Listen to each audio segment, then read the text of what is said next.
Shopify grows your business no matter how far or big you grow. Shopify is the global commerce platform that helps you sell at every stage of your business. Whether you're selling your fans' next favorite shirt or an exclusive piece of podcast merch, Shopify helps you sell everywhere. Shopify powers 10% of all e-commerce in the US. Allbirds, Rothy's, Brooklinen, and millions of other entrepreneurs of every size across 175 countries. Plus, Shopify's award-winning help is there to support your success every step of the way. Because businesses that grow, grow with Shopify. Sign up for a $1 per month trial period at shopify.com/income, all lowercase. Go to shopify.com/income now to grow your business, no matter what stage you're in.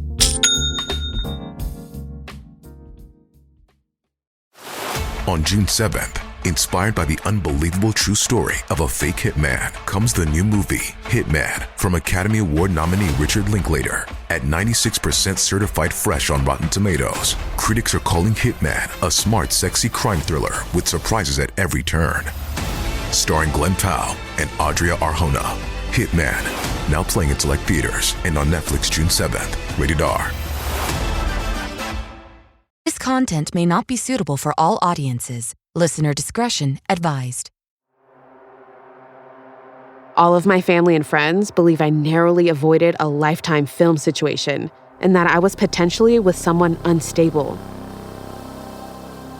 I still think about it sometimes and wonder what a guy like that is capable of if he ever did something worse than just scare some teenagers by acting crazy. I'm certain I'm not the first victim, as they shared they had performed deliverance on other people. From Killer Podcasts, true tales of horror, bizarre happenings, unexplainable events. This is Disturbed.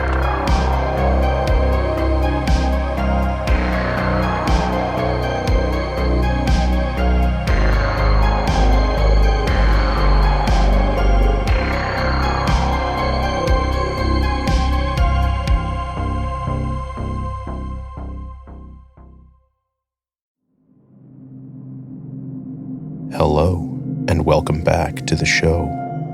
This week, we're bringing you 5 stories that will creep you out. The feeling that someone is watching you sleep, following you home, or worse. So sit back, listen closely, and dive into the horror. First, a story narrated by Kyra Cornett from Reddit user Gianna Ona. I woke up to a girl watching me sleep. My female friend came to stay with me for a long weekend, and I won't be letting her stay over ever again.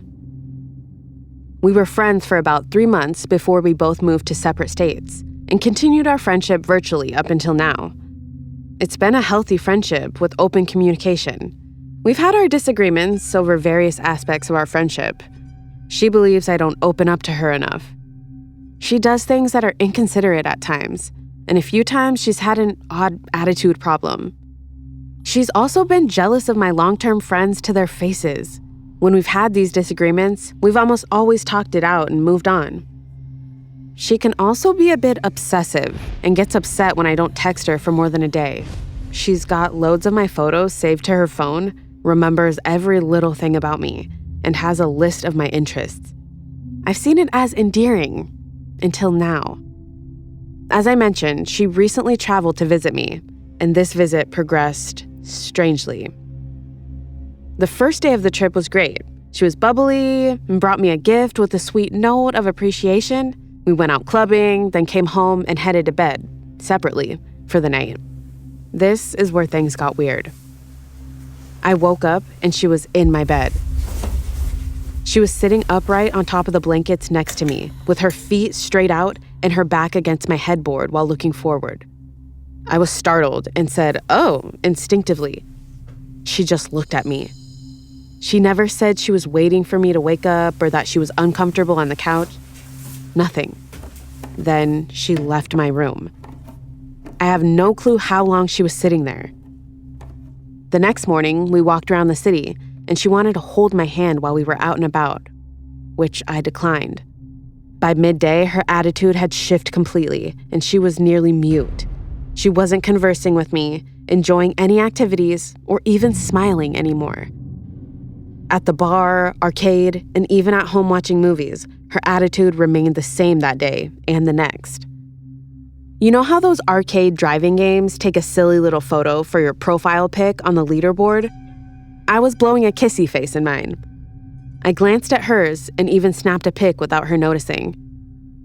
Her head was tilted forward, looking up at the camera. She was blank-faced, and I could mostly see the whites of her eyes. It was like the film poster of a horror film. Anyways, for the rest of the trip, she continued to not smile. She was cold to every service worker. She responded with one-word answers and complained about anything and everything. I asked, "Are you okay?" a couple times, and she replied, "I'm fine," while avoiding eye contact. Car rides were silent. Dinners were silent. On day 4, the final day, I drove her to the airport at 3 a.m. I asked if she enjoyed her visit, and she said, "It was okay, it was fine." I told her I enjoyed having her. She boarded her flight and left. I cannot figure out what caused this 180-degree shift. I paid for everything, took her to all sorts of events that she wanted to go to, and even took a day off in order to spend time with her. I felt myself overcompensating because I felt insecure about being a terrible host or something. I've had several friends stay with me and express to me that they enjoyed themselves so much and never wanted to leave. I don't believe I did anything so wrong to ruin this trip. When she arrived home, she did not contact me, but she posted photos and videos of me captioned "mine" on her social media. I haven't brought this up in conversation to her yet. She's currently texting me as if nothing happened, and I don't even know what to say. All of my family and friends believe I narrowly avoided a lifetime film situation and that I was potentially with someone unstable.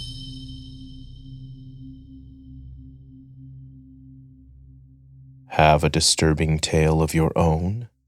Send it to us at disturbedpodcast.com, and we might feature it on the show. Our next story is told by our own Elizabeth Flood, where we are stuck on a beach, alone, with the driftwood drifter. This story takes place in 2009 when I was 19. I had a weekday off from work, so I decided to go to the beach by myself, and I brought my guitar along. This was rural Northern California, where the beaches are below cliff faces and usually empty of other people. There was a particular beach where someone had built a driftwood hut into the side of a steep cliff, with the beach about 100 feet below. You could just barely see the roof of the structure from the highway. I had always wanted to check it out, so I parked my car on the highway and made my way along a narrow trail to the hut. It was a beautiful day, so I sat up near one of the hut's windows and played my guitar while watching the waves. Suddenly, I heard someone else walking down the trail. I was a little nervous, but figured the hut must be well known to locals. Then a man entered. Immediately, I got major creepy vibes from him. He was in his late 50s, overweight, unshaven, with thick glasses, sloppy sweatpants, and a dirty white shirt. He immediately initiated a conversation with me. First, just nice pleasantries, talking about the view and the weather. But then he started asking personal questions. Do you live around here? Do you go to college? Are you working today? Are you here with anyone? I answered very vaguely and started to get uncomfortable and feel trapped. The hut was very long and narrow, and there was no way for me to get to the trail leading back to the car without passing by him. At this point, I only said the bare minimum, trying to show him I was not interested in conversation. I looked away, and he snapped a picture of me on his disposable camera. I asked him what he was doing, and he said he wanted to show his friends back home how beautiful the girls in California are. At this point, I started brainstorming my options. I could try to run past him, but I would have to get pretty close to him. I could jump out of the window of the hut towards the ocean, but it was a very steep cliff face to the beach, 100 feet or more below.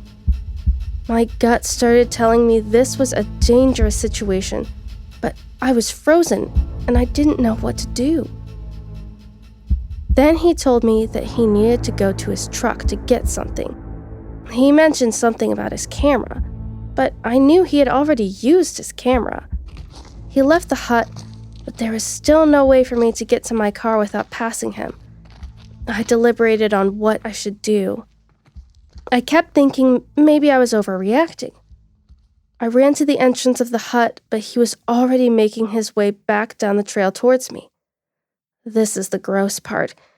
He had a very large and visible erection in his sweatpants, and he was carrying something under his arm. I ran to the opposite side of the hut and jumped out of the window, sitting on the ledge of the steep cliff. As soon as I jumped through the window, I saw in the air above me 2 hawks fighting. I know it sounds superstitious, but a very well-known omen of looming danger is 2 raptors fighting. It doesn't make any sense to say out loud, but for a moment, it felt like time stood still, and the universe was warning me that I needed to run. At that moment, I knew I had to scale the steep cliff to the beach below. I decided I'd rather die falling or die swimming than find out what this creep was planning. So I started scaling the steep cliff. He ran to the edge and asked where I was going. He yelled for me to come back. Adrenaline kicked in so hard, I made it down surprisingly quickly without falling or getting hurt. Luckily, he didn't follow. He stood there the entire time, yelling for me to come back. I was shaking. I made it to the beach and hid in some vegetation for what felt like forever, but was probably only 20 minutes. I finally decided it was safe to walk down the beach to where the actual trail was. I could see a man standing at the top. I could tell by the silhouette that it wasn't him, but I was terrified he had an accomplice. I decided to risk it, and I ran up and asked for help. It ended up being a park ranger. I told him the whole story. We walked to the hut, and the creep was gone. The ranger put out a radio call so enforcement would be on the watch, and I filed a police report. When I left abruptly, I left my purse and all my stuff in the hut. It was all still there when I returned with the ranger, but I was terrified that he went through my belongings and saw my address on my ID. For months afterwards, I was scared to be alone at home. I think the creep would have done something awful if I had stayed in that hut that day. I think he might have gone to his truck for a weapon or a rope or something, but I'm not sure since I couldn't see what he was tucking under his arm. At 19, I didn't know to trust my gut. Now I know not to worry about what anyone thinks. If I feel danger and the need to bolt, I'm gonna bolt. I'm not religious or anything, but I thank the universe for sending me a very clear sign at such a pivotal moment. Nothing ever came of the report, but sometimes I search the internet for crimes in that town, in case I ever recognize his mugshot.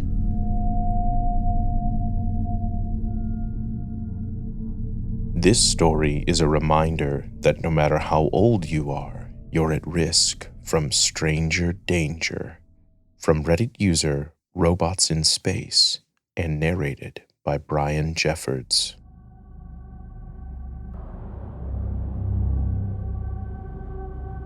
This happened to me years ago when I was just a teenager, but I still think about it sometimes. My 4 friends and I were on a 1-hour bus ride to go to my parents' house to hang out. We were sitting and chatting in the back of the bus. The bus was empty except for us and this middle-aged man sitting a couple of seats away from us. He looked like a normal businessman on his way to work or something, wearing a suit and carrying a briefcase. After a while, we noticed he was behaving in kind of a weird way. He was chugging down beers rapidly, which is not that common on a bus, and besides, it was in the middle of the day. He was also pretty openly flipping through a porno magazine and kind of muttering to himself. Okay, weird, but we really didn't get too bothered. After a while, he started approaching us, sitting closer and small-talking with us a bit. He was asking how old we were, where we were headed, and so on. We kind of just replied politely, but tried to end the conversation pretty quickly since he was creeping us out. Apart from the beer drinking and porn magazine, you could really sense something was wrong with this guy. He was grinding his teeth a lot and had this blank stare like he was looking right through us. It seemed like he was not really there.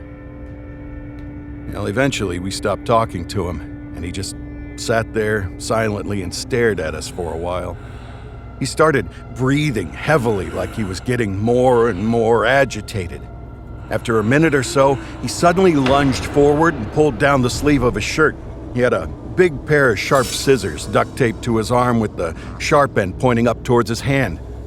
He was stretching out his arm, making sure we all saw the scissors, and said, "Does this make you respect me? Am I getting your respect now?" We just sat there with our mouths open. I was scared as shit, not really sure what to say or do. I started panicking because I wasn't sure what this guy was capable of. After a moment, he leaned back and continued staring at us, not saying anything more. We didn't say anything either, just terrified of setting him off. We get off at the next station, all jittery and full of adrenaline after that weird encounter. If I wasn't a clueless teenager, I would have called the police at that point, but we didn't. And I still think about it sometimes and wonder what a guy like that who is obviously unhinged is capable of. And if he ever did something worse than just scare some teenagers by acting crazy.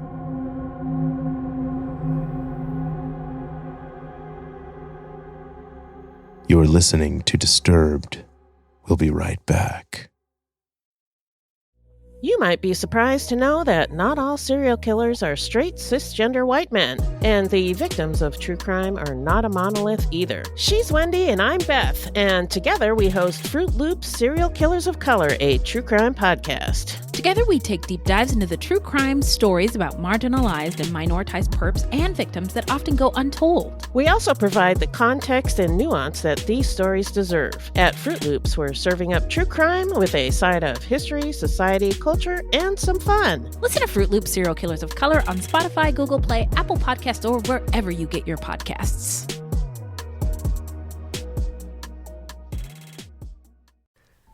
From DNA testing to the Dixie Mafia, Crime Capsule brings you new stories of true crime in American history. I'm your host, Benjamin Morris. Join us for exclusive interviews with authors from Arcadia Publishing, writing the hottest books on the most chilling stories of our country's past. You can find us wherever you get your favorite podcasts or on evergreenpodcasts.com. Crime Capsule. History so interesting, it's criminal.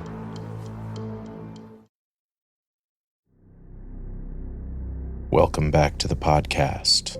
Our next story is about a lingering presence that watches you while you sleep. Narrated by Kat Carter. When I was just a young girl, I lived close to a major river system. I had this big window by my bed that looked out over the hill of a grass paddock with a big dam at the bottom of the hill. We were told as kids never to go near the dam, but we didn't want to anyway. It wasn't a normal dam like the ones I would swim in at my friends' houses. No. The water here was stained a putrid black. Plus, we had a pool. What I remember as a kid is looking out late at night and swearing I could see a man standing by the water's edge. It was always dark, but every night I could make out his silhouette just standing there. I'm not even sure what compelled me to stare out the window at night to begin with. I would cry out to my parents about it, but then they thought it was just a young girl's imagination and always sent me back to bed, scolding me for opening my curtains.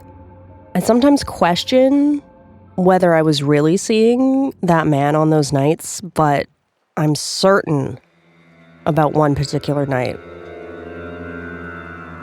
It had been raining for a few days. I felt almost safer then, as I couldn't see too far down the paddock through the thicket of the falling water.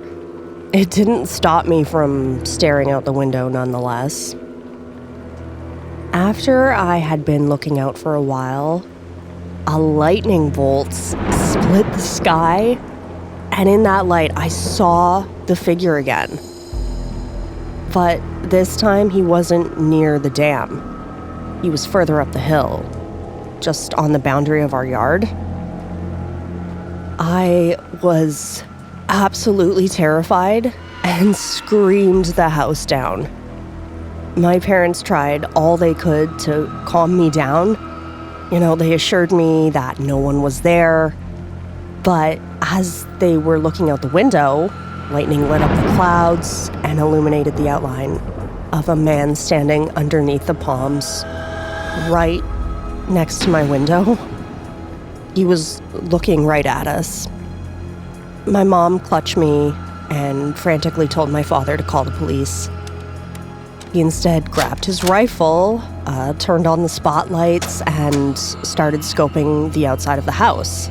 He let out a few warning shots, but he never saw the man. My parents finally believed that there was someone out there that night, but they refused to believe that I had seen that figure every night for years. We eventually moved from that house a couple of years later. In the meantime, my parents had planted bushes outside my window to block the view, so I couldn't see out anymore and nobody could see in. I would still gaze out some nights through a crack in the curtains and through the slowly growing shrubs. Sure enough, there was always a man standing in the shadows that I could barely make out. I knew it was him. I've never seen anything like that, and I hope to never witness something like that again. It traumatized me, and I still suffer from sleeping problems to this day. I can only imagine what it would do to me now.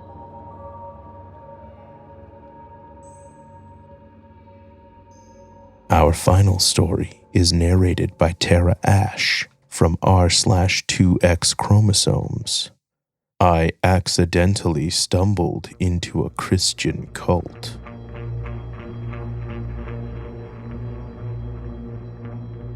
I'm still reeling from what happened to me a few weeks ago, and I feel compelled to share my story to warn others about the dangers lurking in seemingly innocent places. As a Christian who believes in the spiritual realm and deliverance, I never expected to find myself amid such darkness. Whether you believe in Christianity or not doesn't matter to me, as long as you're a kind person. All this started innocently enough when a friend invited me to join him at Bible study. For about a month, I attended gatherings at a couple's house with around 10 other people, all seemingly devout Christians in their 20s to 30s. Little did I know this would turn into a nightmare beyond comprehension. One evening, I casually mentioned that I'd been dealing with a recurring cold and asked for prayer. The couple leading the study asked if they could pray for me after the study, and I agreed, thinking nothing of it. The night began with just me, the leader, and his wife. I thought I was simply going to get 10 or 20 minutes of prayer. Looking back, I realize now that their behavior was odd, but at the time, I couldn't have known. Joe, the husband and leader, started engaging me in conversation, claiming he wanted to get to know me. After a little while, his wife offered me coffee. I accepted, and a few minutes after I finished, I started to feel like something was off. It was like I was smoking my first joint in college all over again. It was as if the ground below me had shifted. My body felt like pins and needles, and like I was floating, and I was plunged into a distorted reality I couldn't escape. What followed was a surreal blur of hours-long discussions where I divulged personal details without reservation. That's when Joe dropped a bombshell. He claimed to see demons in me and insisted on performing deliverance to rid me of them. I was too high to react, and what ensued was a terrifying ordeal of yelling, screaming, convulsing as Joe purportedly commanded various demons to leave me. When I wouldn't respond the way he wanted me to, he would scream, "Fire of God," in my face. It was so aggressive and scary that in my delusional state, it was as if I was feeling actual fire. It was the strangest thing. I felt an overwhelming sense of dread, but I was powerless to escape. I once tried to leave, and I was told that the demons would make me take my life. For some reason, I fully believed him. The hours blended into days, 52 hours in all. Over the course of the entire ordeal, Joe's tactics grew increasingly bizarre and manipulative. He fabricated stories about my supposed past as a victim of abuse and accused me of being a witch. He said if I repented, I'd be welcomed back into the group, but I insisted that I couldn't repent of something I couldn't remember and asked if my memory could have been wiped. I was still high as a kite and felt myself unable to resist his coercions. Joe eventually declared that I was simply a body full of demons and demanded I leave before he sent me to hell. That entire 2 days, I was trapped with them, I was deprived food and rest, and I was kept in a state of perpetual fear and confusion.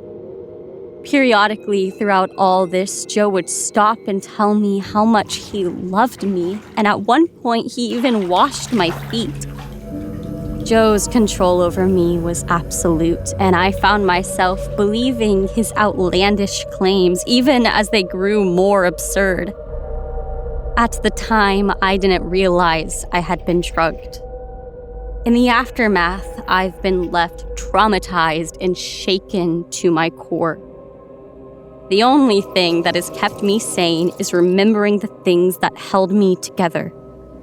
There was one moment that I began to pray in tongues, and Joe started yelling at me, "Stop praying, stop it right now!" Out of nowhere, I began quoting scripture. The passage I quoted that Joe absolutely hated was Psalm 34. Many are the afflictions of the righteous, but the Lord delivers him from them all. In the end, the group that subjected me to such torment has cut me off, branding me a witch. Strange to say, this is the first time I am actually thankful to be called a witch. Because that's when they kicked me out and finally allowed me to get to safety. Everything's been reported to the police, and I've been to the hospital. I'm certain I'm not the first victim, as they shared they had performed deliverance on other people. I think a part of me knew all of it was bull, so I was holding on for as long as possible, not giving in. Joe claimed he could see in the spirit, but that's no spirit that I know. He's either lying or accessing the spirit realm demonically. He also performed healings on people in the group.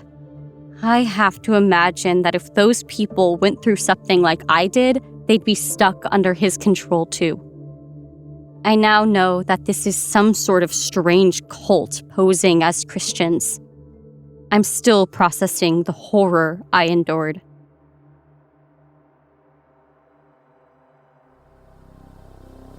Want more Disturbed?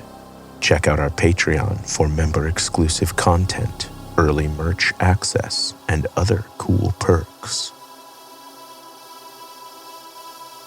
I'm your host, Doug Bailey, and this has been Disturbed, a production of Killer Podcasts and part of the Evergreen Network. For more paranormal and true crime shows, visit killerpodcasts.com. Follow our social channels at Disturbed Podcast on Instagram or Disturbed_pod on Twitter. If you enjoyed the show, please consider subscribing and reviewing on your favorite listening platform. Share your own true horror story at disturbedpodcast.com. Music by Epidemic Sound and by Carl Casey at White Bat Audio. Our producers are Noah Fouts and Elizabeth Flood. Our audio engineer is Nathan Corson. Executive producers Bridget Coyne and Gerardo Orlando. Until next time, stay safe out there.